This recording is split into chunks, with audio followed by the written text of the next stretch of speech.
Assalamu alaikum, урматтуу Москвадан мекендештер, амансыздарбы? Сиздер менен эле кайрадан Москва бар. Туугандар, амансыздарбы? Туткан орозоңуздар кабыл болсун. Буюрса мына орозондо 2 күн тутушу гана калды. 2 күнү калды туугандар. Бүгүн 19 апрель шаршемби, 28 күн орозонун ифтар убактысы 19-дан 9 өткөндө туугандар. Ал эми таравих намаз буюрса бүгүн 21-ден 48 өткөндө окулат. Бүгүн жана эртең акыркы орозону тутабыз. Туткан орозоңуздар кабыл болсун туугандар. Календар боюнча Китеп медиадан алынды. Туугандар, бизге эң көп берилген суроолор бул айт намазы саат канчада окулат? Фитер садакасы канчадан болуп атат? Ошол айтка байланыштуу суроолор. Андыктан ошого так туура жооп издеп, сиздерге ушул видеону даярдап жатабыз. Борбордук мечиттин имамы биздин Элдар Хазраттын аудиосун сиздерге угузуп коеюн туугандар. Несколько объявлений. Во-первых, напомнить о том, что важно быть щедрыми всегда, и особенно в месяц Рамадан. И также есть определенные предписания, которые мы должны исполнить в течение месяца Рамадан. Это выплата фитр садака. Также кто-то не соблюдает пост, и они обязаны выплатить за каждый пропущенный день фидия садака. И также многие стараются именно в эти дни выплатить закят, выплатить свой закят. Касательно фитр садака есть суммы, которые определены Советом улемов. Это 150, 500 и 800 рублей. Мына өзүңүздөр уктуңуздар, демек Россияда фитр садакасы боюнча 150 рубль, 500 рубль жана 800 рубль. Бул адамдардын жетишкен мындай колдо барлыгына карап. В зависимости от благосостояния человека. Но, безусловно, иншалла, каждый из нас чувствует себя состоятельным, богатым, и тем более эта милостыня выплачивается лишь раз в году и выплачивается от всех членов семьи, вне зависимости от того, постились, не постились, вне зависимости от возраста, от каждого члена семьи фитр садака обязательно должна быть выплачена, и это важно и нужно сделать до наступления праздника, до совершения. Демек туугандар, уктуңуздар, бул фитр садакасы сиз орозо тутасызбы, тутпайсызбы, сөзсүз берилиш керек бардык үй бүлөнүн мүчөлөрүнө.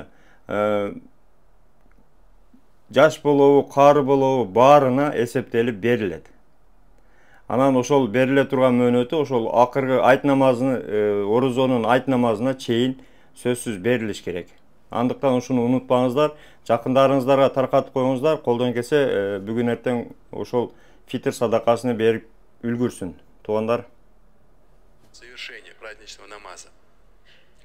Иншалла, время быстротечно, мы каждый раз об этом напоминаем, и это чувствуем, насколько время быстротечно, и по сути своей сегодняшняя пятница, она уже некая завершающая в этом месяце, месяц Рамадан, и следующая пятница это уже иншалла праздник Айд-уль-Фитр, Ураза, Байрам. Московский. Мына өзүңүздөр уктуңуздар, иншаллах мына келе жаткан пятница, жума күнү 21 апрель айт майрамы, айт намазы ошол жума күнү окулат. В соборной мечети праздничный намаз пройдет в 7 часов утра.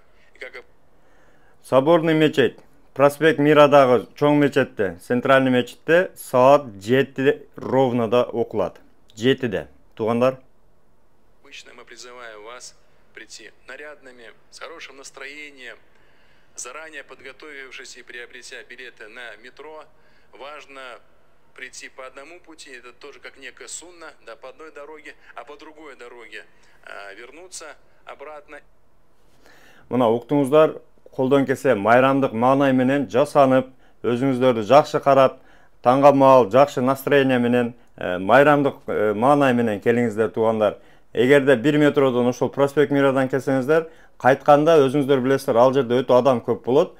Колдон келсе бул жагы Трубная метродон, бул жагы Сухаревская метродон, Рильская метродон, андан сырткары Достоевская метродон, ошол жактардан кетсеңиздер болот, кайтып, себеби проспект Мира өтө пробка болот, ошону да эске алыңыздар туугандар.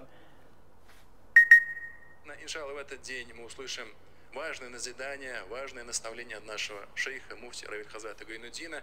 Важно также всем, безусловно, порой люди и там всю ночь не спят с тем, чтобы оказаться в мечети, или вообще совсем немножко спят, и некое такое ожидание этого праздника оно такое тяжелое происходит, но так или иначе мы понимаем, что у нас лишь 2 праздника в году, 2 раза в году мы должны услышать очень важное назидание, очень важное наставление, и важно к этому заранее подготовиться, настроиться, как внешне, так и духовно. Иншаллах, с этим настроем всех мы вас ждем 21-го в пятницу в 7 часов утра в Московской соборной мечети.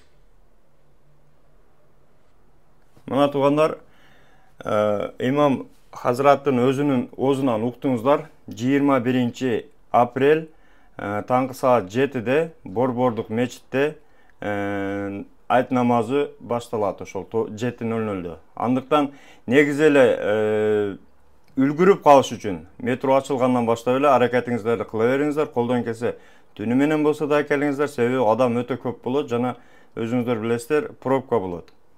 Андыктан жалпыңыздарды жума күнү айт намаздан күтөбүз иншаллах.